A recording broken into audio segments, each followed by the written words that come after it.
Hello students, today we are going to discuss the topic of Marzul Maut in Muslim law. What is Marzul Maut? According to the definition given by Mullah, a Marzul Maut is a malady which induces an apprehension of death of the person suffering from it and which eventually results in his death.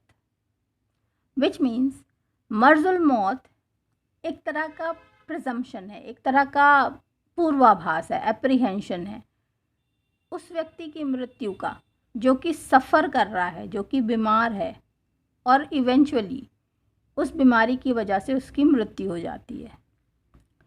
If we analyse definition given by Mulla we find that मर्जुल मौत is a melody. तो कुछ points निकल के आते हैं. अगर हम इसी मुल्ला की डेफिनेशन को ठीक से देखें तो वो पॉइंट्स मेजर 4 पॉइंट्स निकल के आते हैं. पहला कि मर्जुल मौत इज़ अ मेलेडी, वो मेलेडी है. दूसरा which induces an apprehension of death, वो एक तरह का पूर्वाभास क्रिएट करती है मृत्यु का. किसकी मृत्यु का? तीसरा point of the person suffering from it, उस व्यक्ति का जो उस मृत्यु को लेकर के जो बीमारी है उससे सफ़र कर रहा है या उसके कारण जो है उससे सफ़र कर रहा है.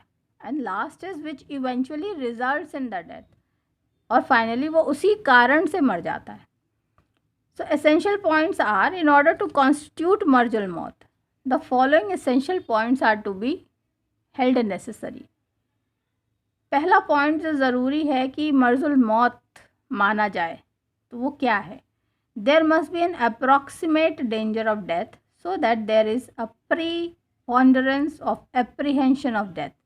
तो सबसे पहला और मोस्ट इम्पॉर्टेंट पॉइंट है कि डेंजर ऑफ डेथ होना चाहिए और ऐसा होना चाहिए कि उससे प्रीपोंडरेंस ऑफ एप्रीहेंशन, पूर्वाभास हो ही जाए कि हाँ अब मृत्यु निश्चित है. दूसरी बात, there must be some degree of subjective apprehension of death in the mind of the sick person. दूसरा बात कि जो व्यक्ति बीमार है उसको भी आभास हो जाना चाहिए कि मृत्यु अवश्य भावी है. Third point, there must be some external indication among which should be inability to attend to ordinary avocation. तो कुछ बाहरी संकेत भी होने चाहिए जिसमें कि उस व्यक्ति का बाहर निकलना, बैठना, उठना, बैठना, बोलना, जाना आना, ये सब में इनकैपेसिटेट हो जाए, वो उसकी इनएबिलिटी हो जाए. द क्रूशियल टेस्ट, जो सबसे इम्पॉर्टेंट क्रिटिकल टेस्ट है मर्जुल मौत का, द crucial test of मर्जुल मौत is the subjective apprehension of the death in the mind or the donor. That is to say, the apprehension derived from his own consciousness as distinguished from the apprehension caused in the mind of others. तो main test ये है कि जो मरने वाला व्यक्ति है उसको ही आभास हो जाए, उसको ही पूर्वाभास हो जाए कि अब मेरा अंत समय आ गया है. ये सबसे क्रूशियल टेस्ट होता है मर्जुल मौत का. It is not necessary to show that disease was in fact the cause of death. ये ज़रूरी नहीं है कि किसी बीमारी की वजह से ही व्यक्ति मरे, लेकिन व्यक्ति जो मरने वाला है उसको खुद से पूर्वाभास हो जाए कि उसकी मृत्यु अब होनी ही है. So this is the crucial test. When the malady of long continuance and there is no immediate apprehension of death, the illness is not death illness. That is consumption, though consumption can only end in death. It is to show that the patient is not overshadowed by the fear of death. It has, however, been held in the case of Rashid Karmali versus Saira Bano that rapid consumption is valid मर्जुल मौत. मतलब ये कि अगर बहुत लंबी बीमारी, बहुत ही लंबी बीमारी है और डेथ का कोई पूर्वाभास नहीं हुआ, तब भी वो डेथ इलनेस नहीं मानी जाएगी.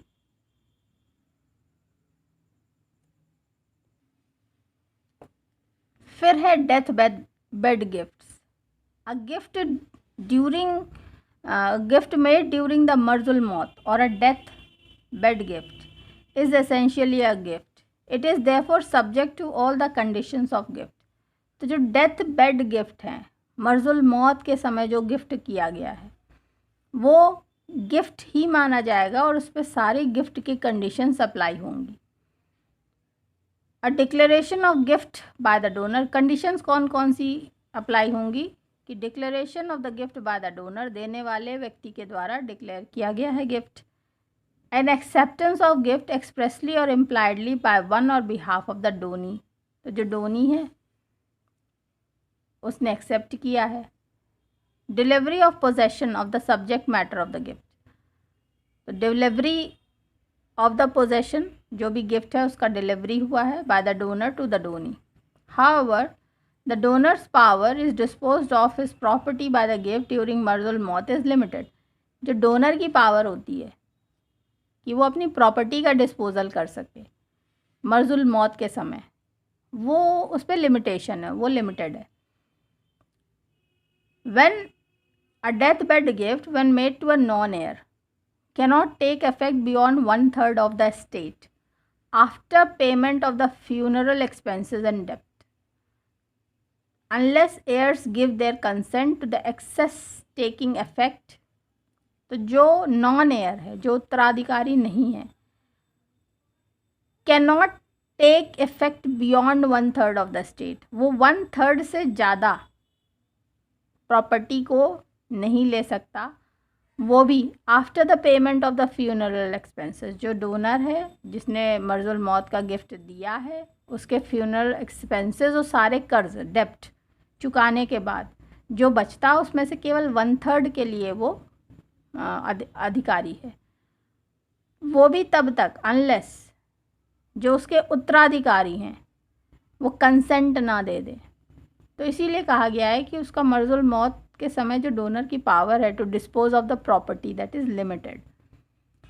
If they do not consent, मान लीजिए कि एयर्स जो हैं उत्तराधिकारी वो नहीं माने, उन्होंने अपनी हामी नहीं भरी, the gift takes effect only in respect of 1/3 of the donor's estate, तो केवल 1/3 उसको मिल पाएगा जो नॉन एयर है. When made to an heir, जब उत्तराधिकारी को दिया गया है, it is altogether invalid unless the other heir consent to it. उत्तराधिकारी को अगर दिया गया है प्रॉपर्टी का गिफ्ट तो फिर वो पूरा ही पूरा इनवैलिड है जब तक कि बाकी के जो उत्तराधिकारी वो उसमें कंसेंट ना कर दें, जो बाकी के एयर्स हैं वो कंसेंट हामी ना भर दें. Under the Shia law a death bed gift holds good to the extent of only 1/3 of the donor's estate in spite of delivery of possession prior to his death.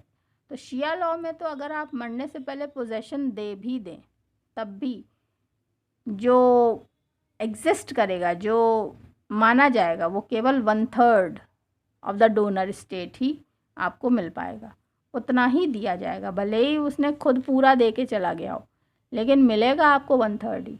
तो ये शिया लॉ कहता है. तो दिस वॉज इंफॉर्मेशन अबाउट मर्जुल मौत and its essential requirements.